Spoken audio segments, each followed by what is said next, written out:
A gente vai vendo a lista aqui no chat, a gente reconhece a turma toda. E para aqueles que eu não tive a oportunidade de conhecer ainda, espero encontrá-los em breve.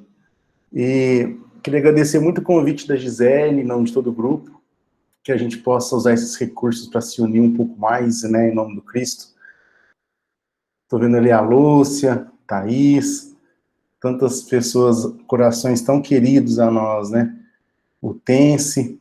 Um beijo a todo mundo, viu, gente? Ô, Gisele, eu posso fazer a prece? Alguém gostaria de fazer? Como que a gente pode fazer? Pode fazer, Saulinho. Tá bom. Então vamos todos aproveitar esse momento porque a gente eleve ainda mais o nosso pensamento, conectando com o Mestre, rogando a todos os amigos espirituais que nos acompanham, que orientam os estudos dessa casa, aos nossos benfeitores, que dia a dia, hora a hora, está lado a lado de nós, e que por meio destes momentos possamos ampliar ainda mais as nossas conexões com o Pai, buscando aclarar o entendimento, para que agora toque o nosso coração, para que sintamos essas lições tão vivas, já que vivemos numa era nova, uma era da aplicação desses conhecimentos. E hoje trataremos de um assunto muito importante a todos nós, talvez um dos maiores impeditivos para o nosso progresso, que é o egoísmo, mensagem trazida pelo Espírito Emmanuel, e assim nos colocamos como servos do Mestre, para que os nossos poros se abram ainda mais e em humildade possamos aprender, trocar, compartilhar nossas vivências, para que a gente possa colaborar diretamente com o nosso progresso moral, por meio de tudo aquilo que viemos, reconhecendo as nossas provas e estruturando a nossa fé. Obrigado, queridos amigos. Que assim seja. Pessoal, nós faremos hoje o item 11 do capítulo, já que está sendo tratado, né, e trabalhado o capítulo 11, que é amar o próximo como a si mesmo. E então trataremos do item o egoísmo. Vocês já devem ter visto que esse trecho do Evangelho, esse item, é um item trazido pelo Emmanuel, um espírito tão ligado, né, a nós pelo conhecimento trazido ao longo desses anos por meio do Chico, e é um espírito também que tem uma trajetória de vida bastante já revelada por meio dele próprio, né, junto ao Chico Xavier, trazendo-nos a permissão de conhecer algumas vidas. E isso é importante nesse momento para a gente não ficar aqui falando mais uma vez apenas das palavras, mas sim para que a gente veja e sinta essas palavras. Aqui temos um grupo de pessoas já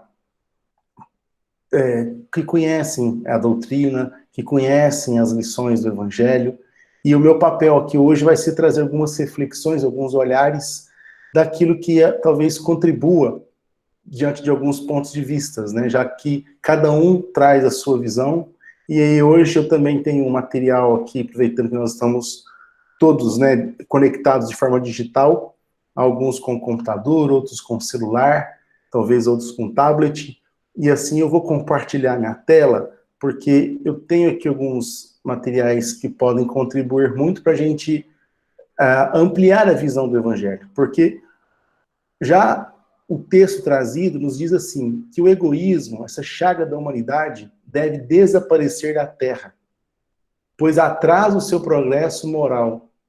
É ao Espiritismo que está reservada a tarefa de fazê-lo subir na hierarquia dos mundos. Então, só essa frase daria para a gente fazer o nosso estudo com várias reflexões, trazendo então os conteúdos que a espiritualidade também, de forma mais recente, tem nos aclarado, e assim é por meio deste caminho que eu pretendo percorrer aqui o Evangelho, fazendo a leitura e trazendo outras situações aqui para nós. Então eu vou compartilhar a tela, e aí espero que todos aí consigam ter uma boa experiência, para que a gente possa aproveitar legal.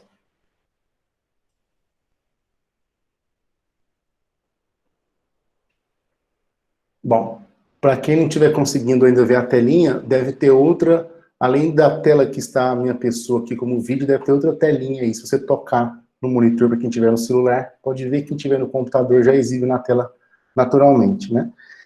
Então, olha só, vamos aqui a essa primeira frase do Evangelho trazido, que é o egoísmo, né? Como a gente viu, essa chaga da humanidade deve desaparecer da terra, pois atrasa o seu progresso moral. E aqui o seu progresso moral é tanto o seu, que é o nosso mesmo, como também o do planeta Terra. Parece que temos aqui uma outra apresentação sendo projetada. Talvez tenha clicado no engano aí, viu? O nosso companheiro, o Jô Rangel, pode clicar aí no parar a apresentação, botãozinho verde, isso. É comum mesmo, a gente às vezes se engana e clica errado. Estamos todos aprendendo, né, gente? Então, olha só, aqui, ó, voltando agora, ó, acho que está projetado para vocês, esse progresso moral, ele é tanto nosso como espírito, como também do planeta, porque aí traz para o espiritismo quem está reservado a tarefa de fazê-lo subir na hierarquia dos mundos. Então, Emmanuel, a gente tem um exemplo também de Eurípides Barçanufo, que é um espírito muito próximo de nós, que quando Vicente de Paulo chegou no dia 25 de abril de 1918, que era o ano que o Eurípides viria a desencarnar, né, que foi em novembro, e Vicente de Paulo diz a ele que a vossa, né, que na verdade a nossa, ele se colocou também, que a nossa missão na Terra havia sido terminada em um desdobramento que foi feito num momento muito sublime. Isso nos traz uma visão muito interessante de estudar esses espíritos daqueles que conseguiram vencer essas provas, inclusive também o egoísmo. E aí, porque o Vicente de Paulo, então, naquela ocasião, ele mostra uma outra região que descreve Eurípides, falando que seria a próxima morada daquele espírito. E esse planeta de provas e expiações, criado há cerca, de acordo com a ciência, de 4,5 bilhões de anos, mas que o homem, tal como a gente, né, pelo menos próximo de nós, começou a habitar o planeta há cerca de 500 anos, e aí, 300 mil anos, e aí a gente vem avançando na história, e hoje estamos a míseros 2.000 anos do Cristo, quando eu digo míseros, é dentro da grandiosidade da escala que temos já de presença nesse planeta como espíritos milenares que somos, e aí a gente percebe que estamos em uma existência agora com uma lucidez muito maior, podendo lidar com questões do espírito, acessando o senso moral de uma forma mais lúcida. E é nesse ponto que eu queria entrar, porque a gente também, quando fala que está reservado ao espiritismo a tarefa de fazer o subir na hierarquia dos mundos, nós vivemos em 2020, século 21, onde vários espíritos vêm nos trazendo esse momento de ser a era nova, um período de regeneração do planeta. E sempre é era nova. E é era nova do quê, afinal? Então, quando a gente observa a linha do tempo, eu posso até depois compartilhar uma tela com vocês de alguns trabalhos que eu venho fazendo, a gente vê claramente como que essa era é, de fato, a era do amor. É a era que, para o espírito, envolve a educação do espírito. E a educação do espírito envolve ele aprender a lidar com seus sentimentos e sobrepor os seus interesses pessoais. E aí, então, devastando de vez o egoísmo. Então, veja, traz aqui no Evangelho, na lição, que ele, né, o egoísmo, é a negação da caridade. E, consequentemente, o maior obstáculo que o homem tem para a conquista da felicidade. Então, se a gente sabe que é por meio da caridade A prática caritativa, ela é o exercício no amor. E o amor é a aplicação das leis divinas. É a aplicação totalmente desinteressada, ou seja, de interesses pessoais.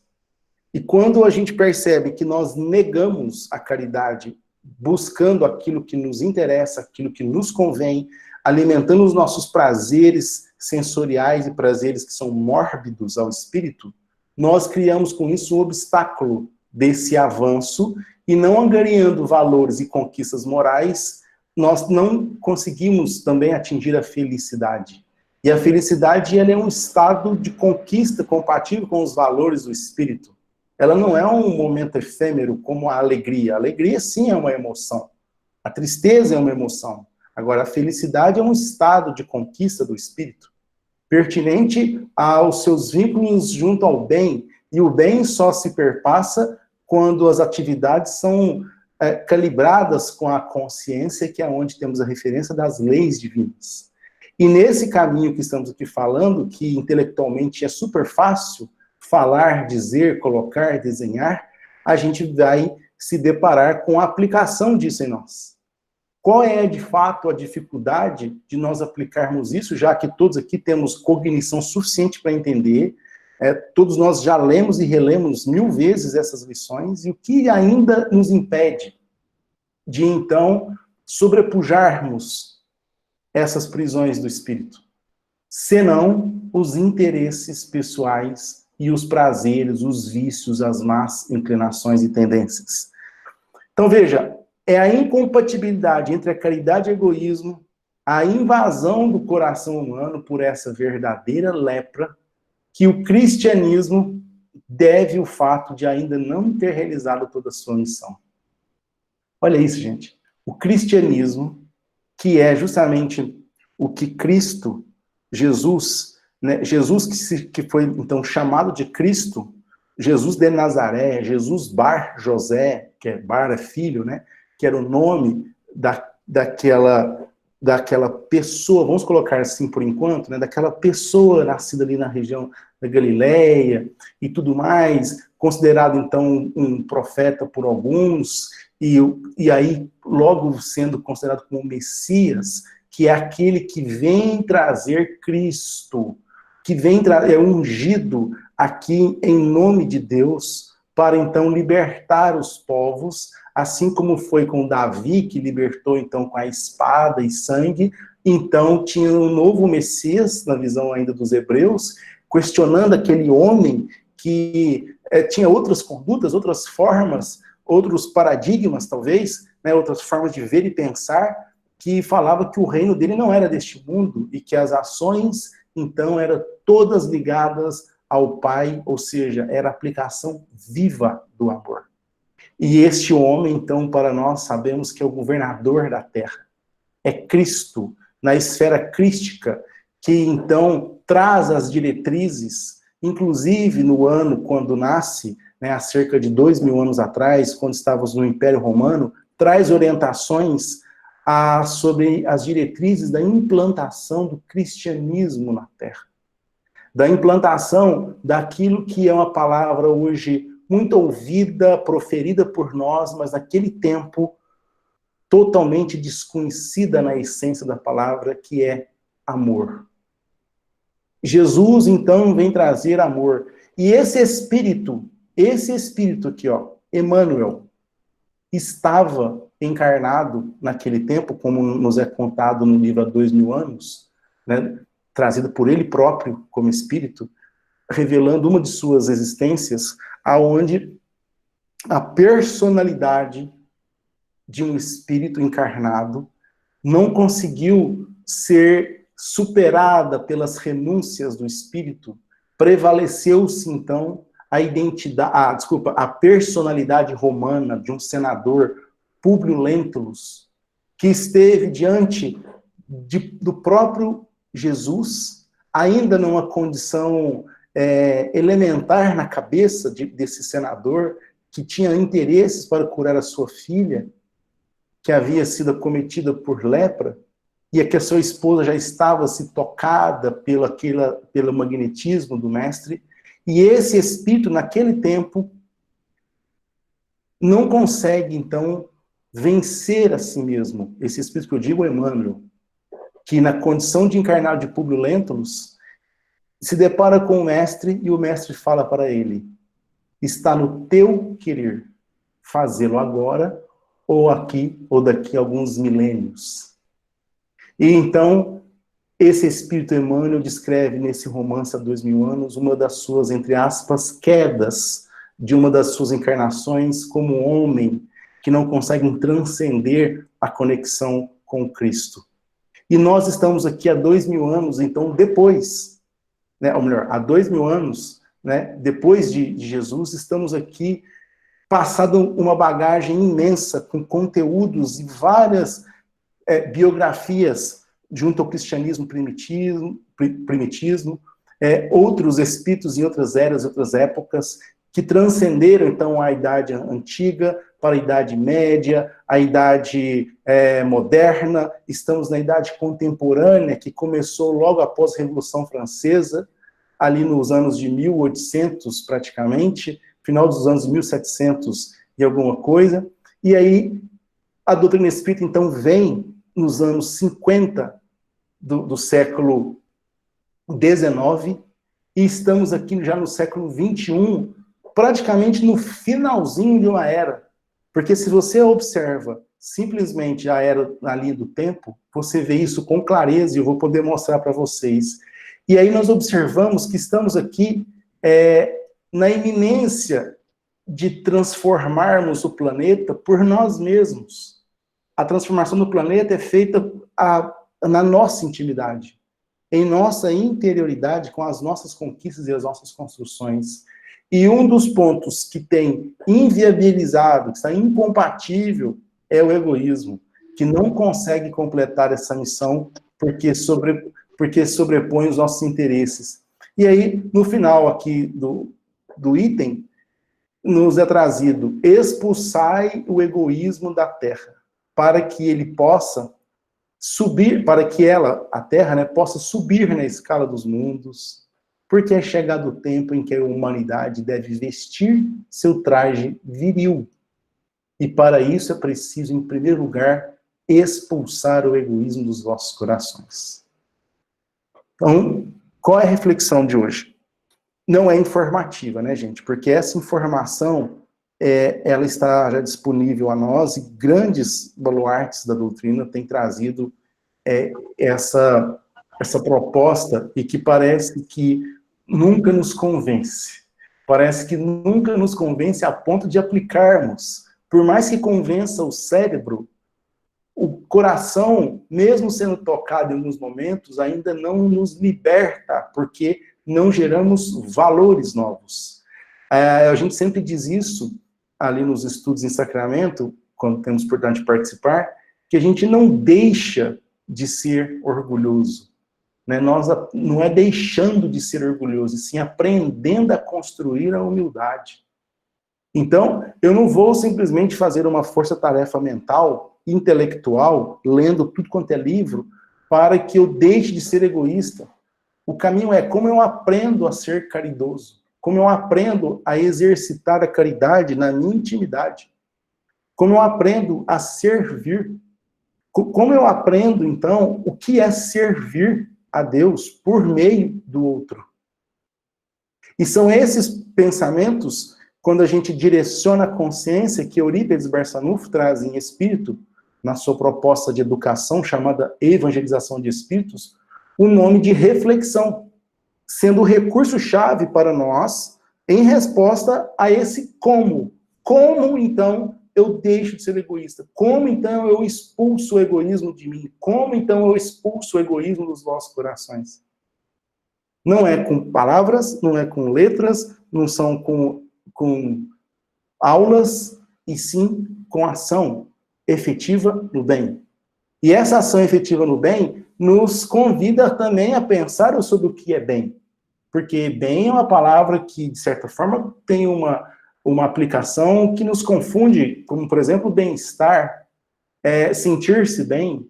Agora, o bem, de uma maneira construtiva, efetiva como moral, ele é toda ação realizada conforme as leis divinas.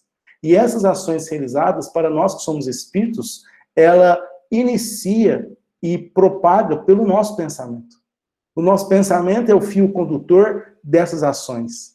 E aí, como nós estamos encarnados, vestidos por um corpo, por vestes carnais, onde temos nossas sensações, as nossas inclinações, orientadas às nossas más tendências, nós também temos a perfeição de um planejamento, de uma ambientação que nos propõe as provas ao espírito para que ele consiga usar os recursos à sua volta. E aí é que o processo reflexivo, ele abre também conexões com o Pai, e as conexões com o Pai se dá principalmente por meio da conexão com os nossos benfeitores, que por meio de processos intuitivos, orienta melhor a nossa visão de escolhas. Escolhas felizes, escolhas no bem, escolhas agora em consonância com o nosso senso moral. E assim, naturalmente, o espírito passa a adquirir novas conquistas, novas vivências, novas propostas, fazendo então com que essa expulsão do egoísmo aconteça. Veja que não é simplesmente expulsar, e sim construir, né? Então, alguns pontos para complementar, que o Espiritismo não cria uma nova moral, né? Facilita aos homens a compreensão e a prática da moral do Cristo. Ele traz justamente a prática. E nós estamos numa era da aplicação da doutrina espírita. Não faz mais sentido nós estudarmos pelo próprio estudo. Isso pode ser oportuno para que nos gere os elementos necessários para a aplicação prática, com conhecimento. E aí, muitos, porém, dos que creem na realidade das manifestações, não compreendem as consequências, nem o seu alcance moral, ou se os compreendem, não os aplicam a si mesmo. Por que mesmo acontece isso, né? Como a gente tem falado.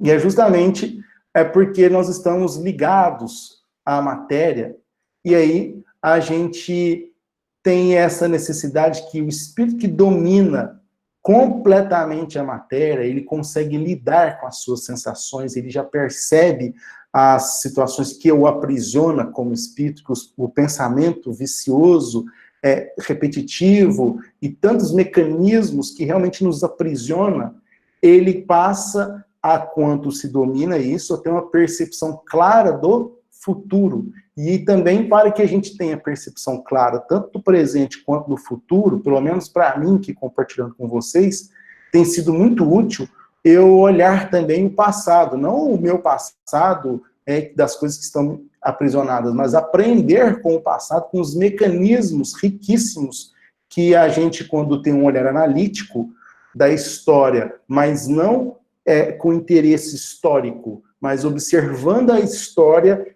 vendo com olhos de ver, e não apenas enxergando as renúncias de espíritos que são considerados, entre aspas, aí, vitoriosos.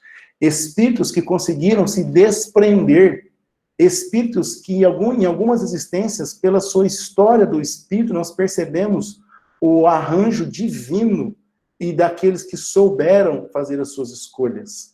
Escolhas que aos olhos dos homens podem parecer, às vezes, insanas, que aos olhos dos homens pode parecer algo mais sem noção, porque o olhar do homem na Terra, ele acaba voltando para aquilo que basta dos seus interesses sensoriais, dos seus prazeres mórbidos. E aí, o que a gente percebe, já que estamos falando de prazeres mórbidos, nós temos aí basicamente 3 fontes clássicas de prazeres mórbidos para o espírito, que é a vaidade, o orgulho e o egoísmo. A vaidade é o palco da vaidade. Todo o motor que o espírito busca, da necessidade de ser notado, ser percebido, ser observado. Então, várias práticas que nós fazemos, inclusive denominadas práticas no bem, no fundo mesmo, talvez estejamos querendo ser observados e notados. E essa sensação de ser notado, percebido, é o que nos move, isso é o palco da vaidade que nos aprisiona, porque não há construção moral. e sim há vários mecanismos sofisticados que o ser arruma para burlar o olhar alheio, mas não burla as leis divinas. Não burla tudo aquilo que é divino. E aí, o orgulho é o ringue, né? O ringue é onde temos as nossas batalhas, os nossos duelos, as nossas competições de várias formas, aonde eu me acho melhor do que o outro, onde eu alimento as minhas crenças e não abro mão disso de modo algum. Então, aonde eu vou, eu levo comigo as minhas crenças mais arraigadas que tem, e isso me faz com que eu tenha um olhar feroz sobre tudo e a todos, e não impossibilita, então, o exercício da humildade, que é da palavra de humus, onde haja troca, e aí, aonde eu também consigo ter a minha ampliação dos meus sentimentos, das minhas trocas de novos conteúdos energéticos. Por isso, eu me adoeço, e é um prazer que eu tenho de me achar isso, de me achar melhor, de duelar com o outro, que na verdade é mórbido ao espírito. Ele mortifica e não deixa vivo o espírito. O espírito não vivifica nessas ações, ele não prospera nesse ponto. E o egoísmo é como se fosse o quarto do isolamento, representando aqui aquele quarto onde eu me fecho, onde só as minhas coisas e os meus é o que de fato interessa, o que me basta.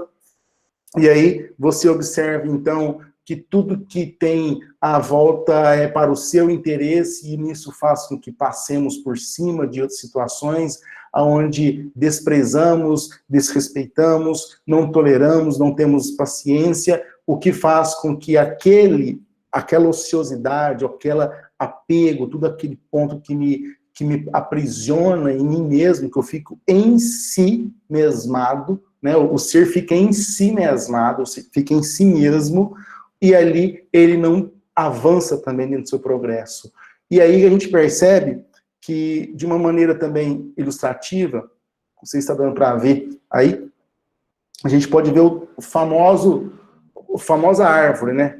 Você tem ali o orgulho, a vaidade, o egoísmo, que a gente sabe que está tudo truncado ali, os três, e aí nós temos a importância de identificar em nós como isso se expressa.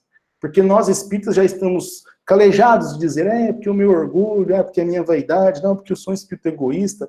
Agora, a gente só consegue, de fato, fazer as nossas construções, as nossas ações antagônicas, quando nós identificamos como isso se expressa. Isso se expressa na minha exigência, que aí eu, às vezes, até brinco com isso, parece que é por conta do meu signo, né? Porque ele é virginiano, então é muito sistemático mesmo. E aí a gente vai terceirizando o problema para outras questões. Não, mas é porque isso, porque aquilo. E aí é pela minha maledicência, pela forma de eu ficar em solidão, me isolar, pela maneira crítica que se expressa o tempo todo, pela forma da minha vitimização, aonde a vitimização, ela tem um caráter de vaidade extremo, porque no fundo, eu quero ser notado. Eu me vitimizo para ter vantagens diante daquilo, e também quero ser observado de alguma forma. Então, tudo isso são formas que se expressam, até mesmo a timidez, né, que socialmente talvez até engraçadinho, nós falamos, olha, a pessoa é tímida, faz assim, não, tadinho, né, e fica tudo isso criando, então, essas amarras. E nós, espíritas, hoje, conhecedores do espírito que somos, temos os recursos necessários para transcender dessa forma. Porque quando nós entramos num processo de imolar diante das situações que, aos olhos do homem, são situações difíceis, as chamadas dores, para nós, hoje, com uma visão lúcida, nós vemos, de fato, bênçãos divinas. Porque são os estímulos certeiros que mexem com a gente. Lá em Minas, a gente fala que mexe o doce, que faz mexer o doce, ou seja, que esperança. E aí, nós nos esperançamos do verbo esperançar. Porque quando nós mexemos, nós mudamos, nós avançamos, nós trabalhamos literalmente dentro de nós estamos esperançando. E o processo de esperançar, que nos traz uma progressividade de esperança, faz com que o ser, então, avance e aproveitando e vivendo, ele vive a sua existência, ele, de fato, aproveita a sua existência nos desígnios que for. E aí, quando ele entra numa visão de resignação, que entra numa visão de obediência, quando obedece os desígnios do Pai, porque sabe que são frutos e reflexos das próprias leis de reação das suas causas, tratando agora dos efeitos, vendo como bênçãos divinas, ele olha para a sua existência e fala, olha, é isso que temos nessa existência para trabalhar, é isso que eu pedi, e é isso que eu vou me empenhar até o último grau para que eu consiga caminhar junto do Pai, para que eu avance, para que eu tenha essa visão de futuro, não como uma linha de chegada glorificada, e sim como um espírito livre que sou, com o meu pensamento, que posso ser, melhor dizendo, né? Mas que ainda não sou, talvez. Eu sou livre para pensar, mas muitas coisas me aprisionam pelo próprio pensamento. E é justamente esse ponto que eu vejo que Eurípides Barçanufo, em espírito, traz uma trajetória maravilhosa, nos colocando diante disso. Porque se eu pudesse aqui, bem rapidinho, fazer um esquema para a gente identificar o mecanismo, a gente tem lá, ó, imagina que um núcleo de energia que somos, como espíritos, aí tem os estímulos que a vida nos traz, seja pelo nosso processo encarnatório, seja estímulos pelo pensamento, pela visão, por uma situação de dor, qualquer situação externa, porque o estímulo ele é externo a nós. Esse estímulo ele vem com uma carga energética vibratória que entra em contato com nós e ela pode então incorporar, porque nós podemos então vibrar naquela frequência, vibrar naquele padrão vibratório, como se diz, e ali nós vamos então colecionando experiências seculares ou milenares que vão compondo os nossos sentimentos. E aqui, se a gente pensar como isso, uma evolução de um espírito, ele vai então clareando, né, considerando aqui a cor mais clara como purificada, de conquistas de valores morais, ele vai avançando. Então, veja, a gente tem basicamente por uma questão didática, vamos chamar aqui dois tipos de energias, né, energias positivas e negativas, ou seja, frutas daquilo que é moral e daquilo que é material ao espírito. Então, nós provavelmente ainda somos, na maior parte, ainda dotados de energias e vibrações, sentimentos ligados aos quesitos aí materiais.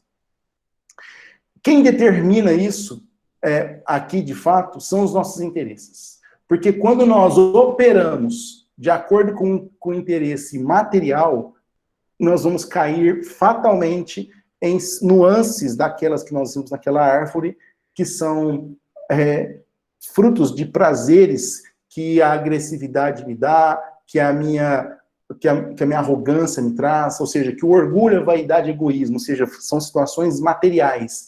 Quando nós temos interesses, de fato, ligados à matéria, nós temos interesses materiais, e quando transcendemos isso, nós vamos, então, para os interesses morais. Então, nós vibramos energias, e as nossas ações e atitudes é o que compõe essas energias. E aí, a gente atua com a consciência ou de acordo com a visão sensorial material. E aí, esse fluxo que antecede, quando vem o estímulo, é que determina se é o interesse moral ou interesse pessoal. E no Evangelho, no Livro dos Espíritos, Kardec nos traz, né, que o maior impedimento do progresso do espírito é o seu interesse pessoal. Então, aí ele usa o termo desinteresse. Então, veja, quando nós temos estímulos aqui, vindo pelo pensamento, pelo campo mental, pelos registros de memória, a gente tem filtros já do espírito. Esses filtros são valores, são sentimentos, que são já energias consolidadas ao longo de séculos. Nós temos as nossas teias, né, os filtros do conhecimento e recursos internos a nós. Se eu mudar esse plano aqui, ó, que ele está num plano aqui 2D, e colocarmos num outro ângulo, e aqui a gente pode passar um plano e ver como se fosse um duto, né? Então, ó, eu vou olhar aqui como se fosse de frente, ó. Eu vejo que eu tenho vários filtros já oriundos dos nossos sentimentos, das nossas energias. E aí, quando o estímulo vem, seja um pensamento no trabalho, que outrora eu sempre entrei na crítica, sempre operei de uma forma muito presunçosa. Então, quando aquele estímulo vem, ele passa pelos meus valores, ele tem os filtros do meu conhecimento, tem os filtros dos meus sentimentos, e aí, se isso, então, consegue ser estimulado, conectado em sintonia para que eu utilize uma rota positiva, ou eu consigo atingir de forma moral, ou se eu já tenho núcleos, estou desatento diante de sintonia, isso caminha para aquilo que a gente chama de forma aí negativa. Então, os estímulos, quase que no automatismo, quando a gente tem qualquer situação do nosso dia a dia, ele atende aqui, ó, as nossas situações materiais. Então, o ponto é, como que a gente faz para que a gente consiga operar de acordo com a consciência? Quando o mesmo estímulo vem, como que eu direciono isso aqui à minha consciência? E aí é que a gente percebe o papel da vontade nesse processo. A vontade, ela é justamente uma usina de força que o espírito tem para ligar e direcionar o pensamento e junto à consciência. A vontade, quando o espírito atua em vontade, é porque nós temos, de fato, uma ligação no bem. E o egoísmo, portanto, que é o assunto do nosso evangelho, ele passa-se a mudar a rota, porque quanto mais interesse pessoal eu tenho no meu dia a dia, mais egoísta eu sou, mais atrasado nós somos do ponto de vista do progresso. E aí, para que a gente traga para o pensamento aquilo que nos traz uma visão divina, a gente tem, então, o exercício da renúncia.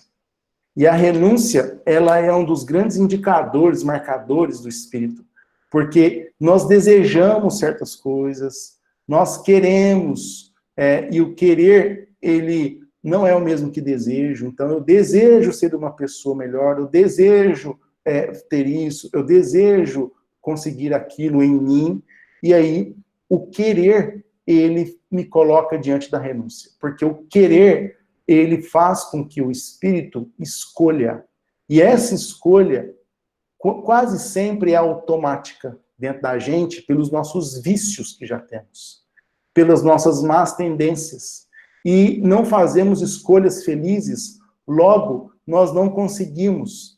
E o que faz com que você tenha quando você tem novas escolhas felizes no bem, aqui há renúncia para o espírito. E aí é a situação que a gente sempre coloca de quando estamos em um contexto, seja do nosso dia a dia, na família, no trabalho, que nos convida sempre ao automatismo de sermos aquilo que temos de dificuldades, e agora eu passo a operar de forma divina. O que eu estou renunciando, então? Renunciando aos prazeres mórbidos, porque quando eu opero com a minha arrogância, com a minha presunção, com o meu autoritarismo, com tudo aquilo me dá um prazer mórbido, promovido pelo orgulho, de me achar que sou melhor, de me achar que sou maior. E é um prazer mórbido. E quando eu renuncio esses prazeres, essas crendices doentias ao espírito, eu passo, então, a me encontrar com o Pai. Eu me encontro com Cristo, com as lições das cartas vivas do Cristo.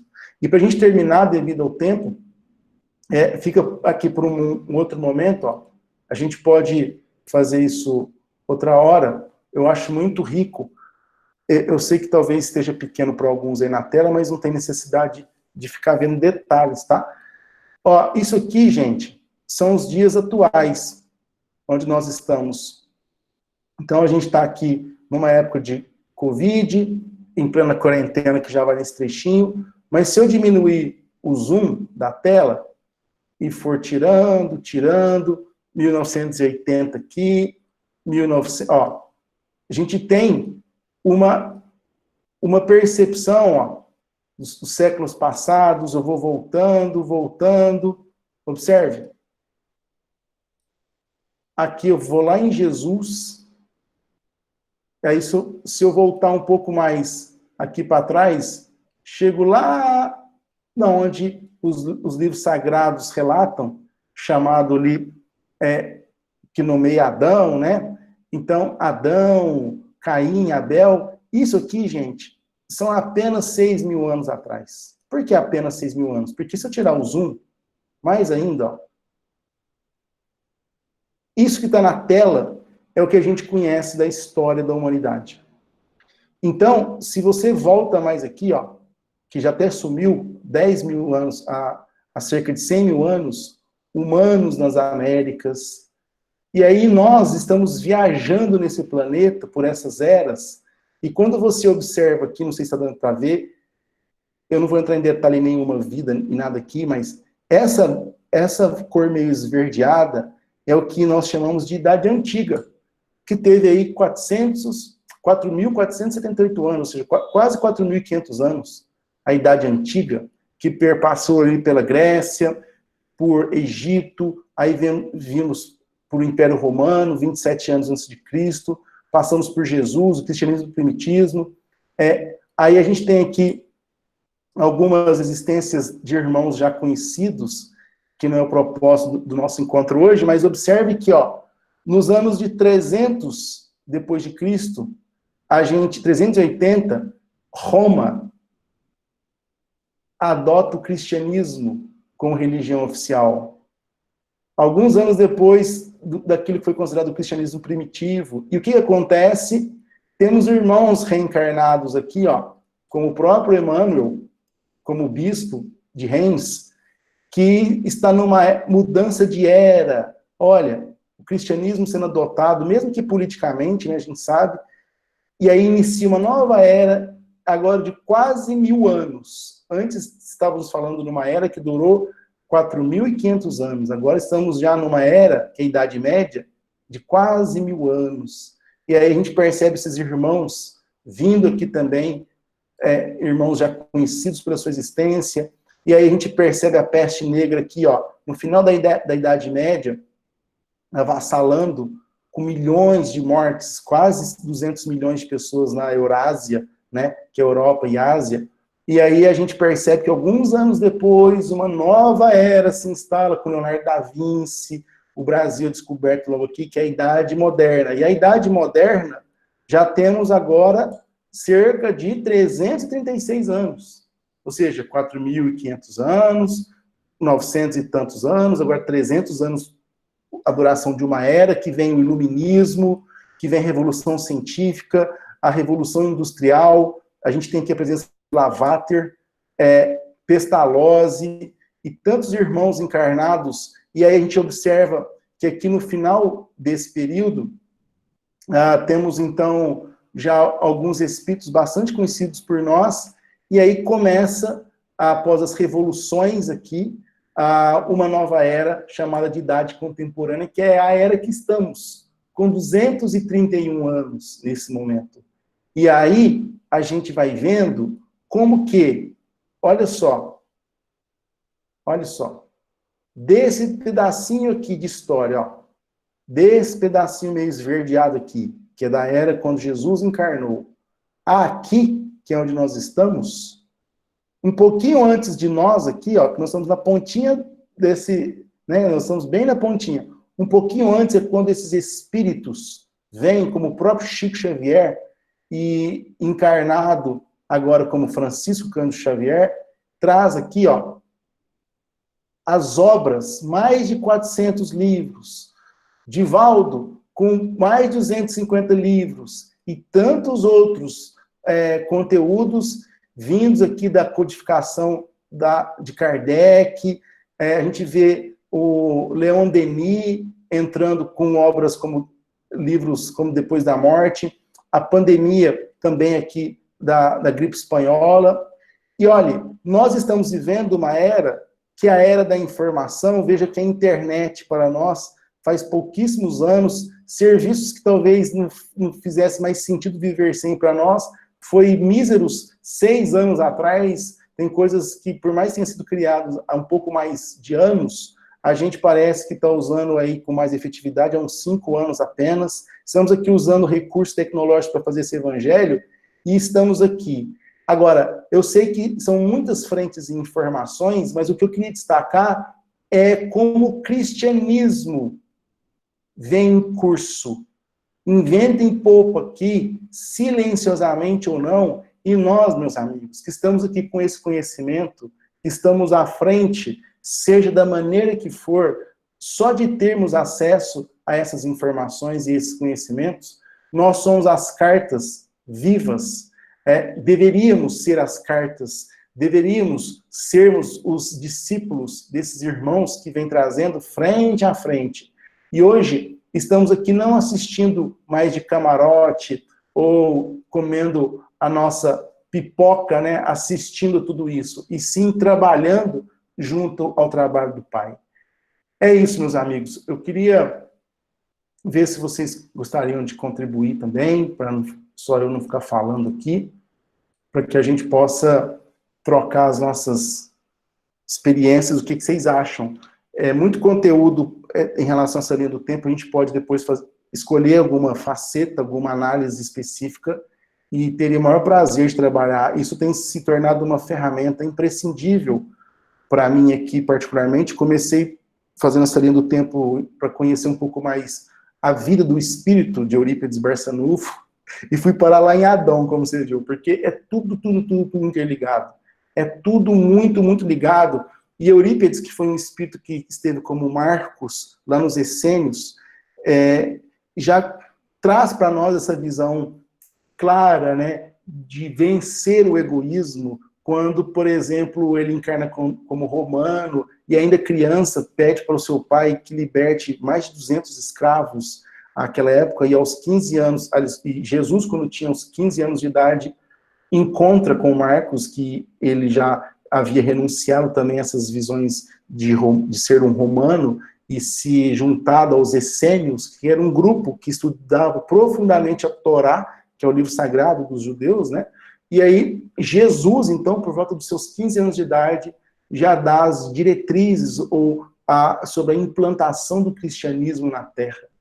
E nós estamos aqui hoje, gente. Nós estamos encarnados, conhecemos Eurípides, estamos todos conectados com esses espíritos, conhecemos Chico, conhecemos Emmanuel, estamos ou não, querendo ou não, conectados com isso, e somos irmãos queridos que nos reencontramos. Aqui eu vejo no vídeo rostos, né, de pessoas, em nome de pessoas tão queridas que já nos aquecem o coração, e estamos aqui encarnados, e que expulsemos tudo aquilo que pudemos também, né, como egoísmo, para que a gente faça viver o Evangelho. É isso, meus amigos. A palavra está aberta a todos agora.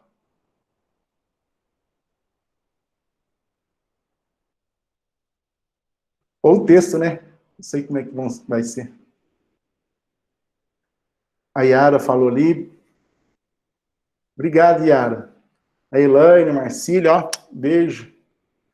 Dona Lúcia, Reinaldo, beijão para vocês, os queridos irmãos.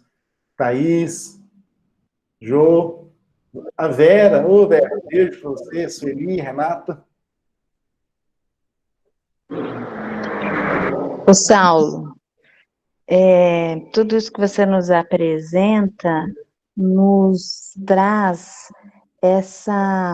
esse arquivo gigantesco que nós guardamos em nós e que talvez nós tenhamos estado valorizando as nossas dificuldades, não é? Mas quanto de grandes exemplos, quanto de grandes lições já marcaram a nossa história através do conhecimento desses espíritos aí citados, não é? Então, agora é a hora nossa de realizar, embasados nesses exemplos e em tudo aquilo que Eurípides tem nos ensinado em relação às nossas potências espirituais e o mecanismo de realização do espírito a partir desse método que tem nos auxiliado tanto na busca de mudar de vida, de expulsar de nós tudo aquilo que nos impede de ser livres, leves e mais felizes, não é? Imensa gratidão por essa oportunidade que você nos trouxe hoje, querido. Eu que agradeço, porque quando a gente tem esses convites, e isso é sério mesmo, porque esses convites de evangelho para nós, né, gente, todos nós fazemos o evangelho, a gente sabe que é o momento que a gente tem, nem que seja de forma forçada, que talvez não tenhamos a conquista da disciplina ainda, como esses grandes espíritos tiveram, para nos colocar em contato com esses conhecimentos, com isso, e por instantes, parece que dá uma polida, né? Assim, é uma lente opaca que nós temos de olhar a nossa volta de uma forma tão grosseira, quando a gente tem esses minutos juntos, tanto para preparar, principalmente, o estudo do Evangelho, e isso hoje desperta interesses maiores, a gente fica realmente feliz, com uma felicidade que não é mais fruto de uma excitação, de uma euforia, ou de nenhum estado de emoção, talvez ligados a outros interesses, e sim uma alegria de falarmos de Jesus por estarmos sentindo Jesus. Falarmos de um irmão, de tantos irmãos, e de sentirmos realmente curvando ao nosso governador, que cuida do orbe, que nós estamos aqui podendo agora servir ao Pai, né? Servir às leis, conforme as leis, junto a esse modelo que é Jesus. E aí a gente traz enviados desse irmão, como Eurípedes e outros, trazendo-nos alguns recursos mais acessíveis, talvez, para que a gente possa, de fato, renovar. Então, que todos nós, sem exceção, né, começando por mim, também expulsemos cada vez mais o intelectualismo. Da mesma forma que nós falamos aqui do egoísmo, o intelectualismo tem sido um dos entraves do homem, um dos vícios do homem nesse século, no século passado principalmente. O intelectualismo, de falar de forma intelectual, de trazer o conhecimento pelo conhecimento, mais conhecimento, de repente desencarnamos, não aproveitamos as vivências que tínhamos com aquele conhecimento. E agora, isso não quer dizer que não devemos nos conhecer ou buscar conhecimento, mas não se bastar achar que é o fim, apenas como meio.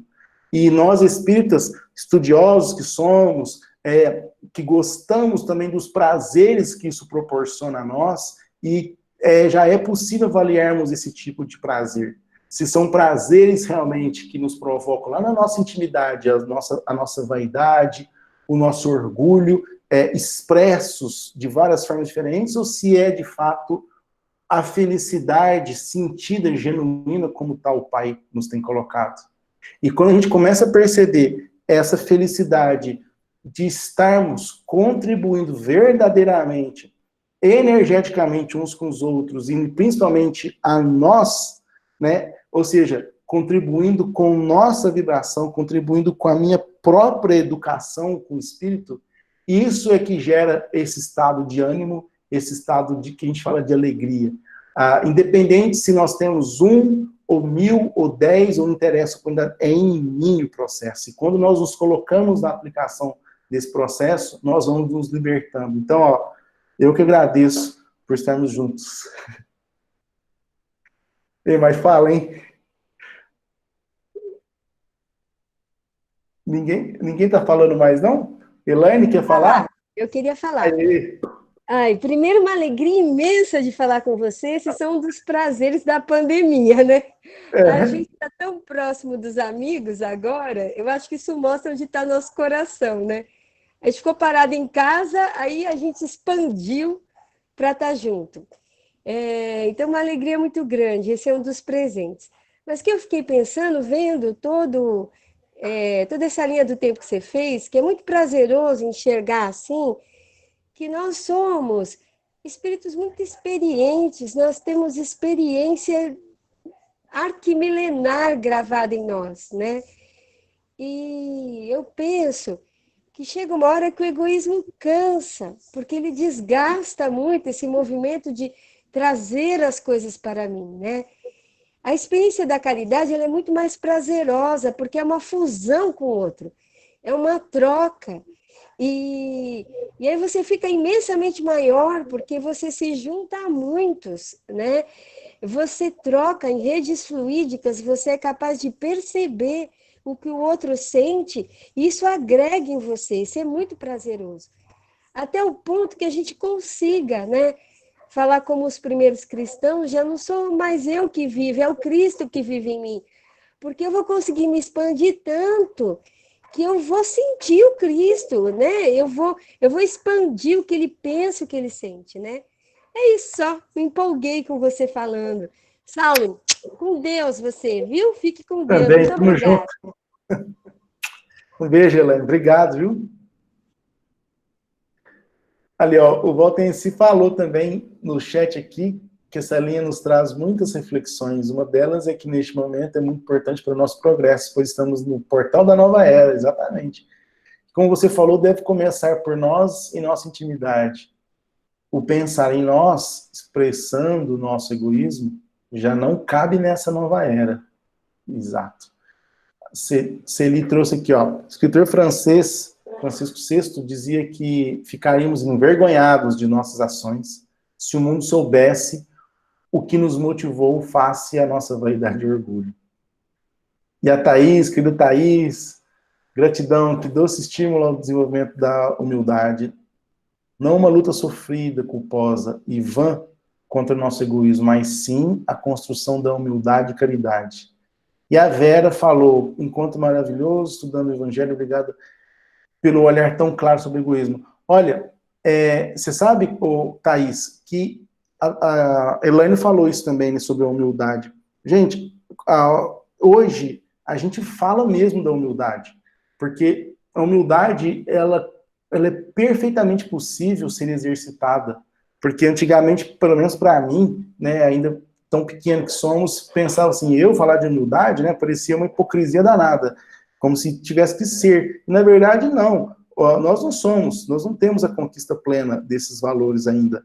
Agora, quando nós identificamos como exercer a humildade na nossa rotina, no nosso dia a dia, é um dos maiores processos de libertação. Por quê? Porque a humildade, ela não coloca você acima nem abaixo de ninguém, nem melhor nem pior.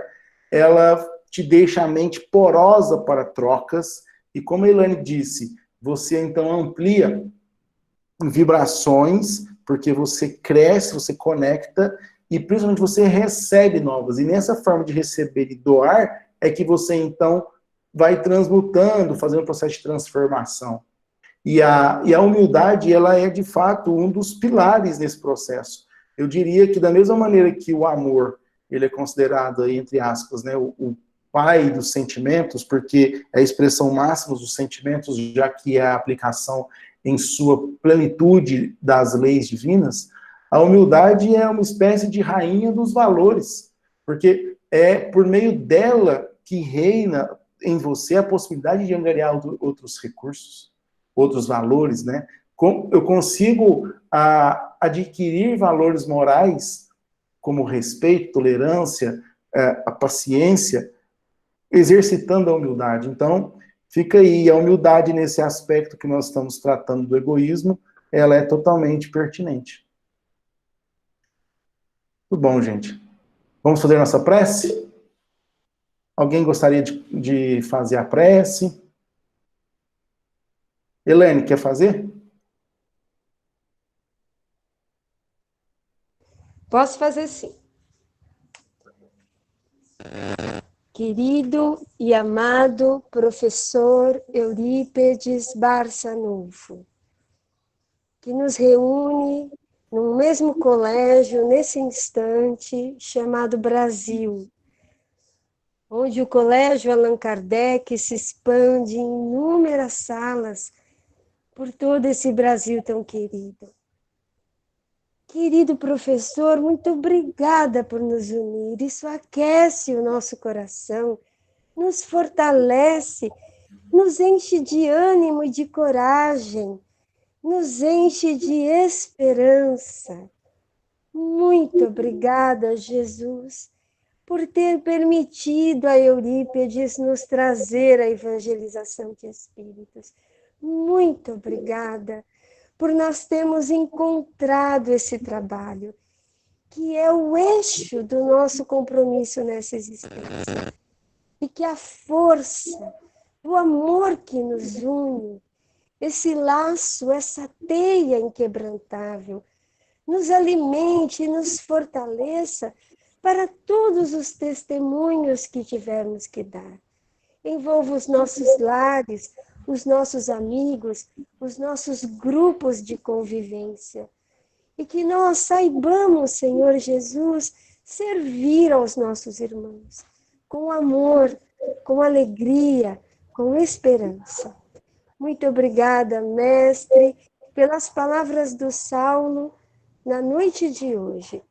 Que ele receba o nosso carinho no seu lar e que ele tenha paz. E toda a sua família. Muito obrigada, Jesus. Pedimos também que abençoe o Lar Vameca e todas as outras casas aqui presentes, que todos nós possamos realizar nossos compromissos. Que assim seja, graças a Deus. Obrigado, amigos. Fiquemos todos com Deus. Saulo, muito obrigada por essa noite, por aceitar o nosso convite. Foi um presente maravilhoso. E eu queria dizer para você que foi a nossa forma de homenagear Eurípides pelo 1º de maio. Estar em Sacramento, porque estar com você é como se estivéssemos lá, no colégio. Muito obrigada, querido. Uma boa noite e que essa seja a primeira de muitas oportunidades de estudo, viu? Conte Fica comigo. com Deus.